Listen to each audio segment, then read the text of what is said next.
Hi, நீங்கள் இந்த வருஷம் 12th ஸ்டாண்டர்ட் எக்ஸாம் முடிச்சுட்டு நீட் எக்ஸாம் எழுதி முடிச்சுட்டு எம்பிபிஎஸ் கவுன்சிலிங்காக வெயிட் பண்ணிட்டு இருக்கீங்களா?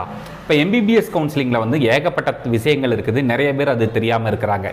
இந்த வருஷம் எம்பிபிஎஸ் கவுன்சிலிங்கில் மொத்தம் எத்தனை கல்லூரிகள் கலந்துக்க போகிறாங்க அப்படிங்கிற தகவல்கள் தான் இந்த வீடியோவில் பார்க்க போகிறோம். முழுமையான தகவல்கள் வேணுங்கிறவங்க யூகேவி தமிழா அப்படிங்கிற இந்த யூடியூப் சேனலை சப்ஸ்கிரைப் பண்ணிக்கோங்க. ஸோ இந்த வருஷம் MBBS Tamil Nadu medical selection counselling பொறுத்த வரைக்கும் மொத்தம் 4 வகையான கல்லூரிகள் பார்ட்டிசிபேட் பண்ண போகிறாங்க. இதில் ஃபஸ்ட்டு காலேஜ் என்னன்னு பார்த்தீங்கன்னா கவர்மெண்ட் காலேஜஸ். தமிழ்நாட்டில் மட்டும் மொத்தம் 36 கவர்மெண்ட் மெடிக்கல் காலேஜஸ் இருக்குது. இந்த 36 கவர்மெண்ட் மெடிக்கல் காலேஜஸும் கவுன்சிலிங்கில் வரப்போகிறாங்க. ரெண்டாவது கல்லூரி என்னன்னு பார்த்தீங்கன்னா ஒரு செமி கவர்மெண்ட் காலேஜ். அந்த செமி கவர்மெண்ட் காலேஜ் என்ன அப்படின்னு சொல்லுவாங்க அப்படின்னு பார்த்தீங்கன்னா இஎஸ்ஐ சென்னை அப்படின்னு சொல்லுவாங்க. அந்த காலேஜில் இருக்கக்கூடிய சீட்ஸிலும் தமிழ்நாடு மெடிக்கல் கவுன்சிலிங் வரும். மூணாவதாக தமிழ்நாட்டில் ப்ரைவேட் மெடிக்கல் காலேஜஸ் இருக்குது. மொத்தம் 22 ப்ரைவேட் மெடிக்கல் காலேஜஸ் இருக்குது. இந்த 22 மெடிக்கல் காலேஜஸ்லேருந்தும் சீட்டுங்கிறது ஒதுக்கப்படும்.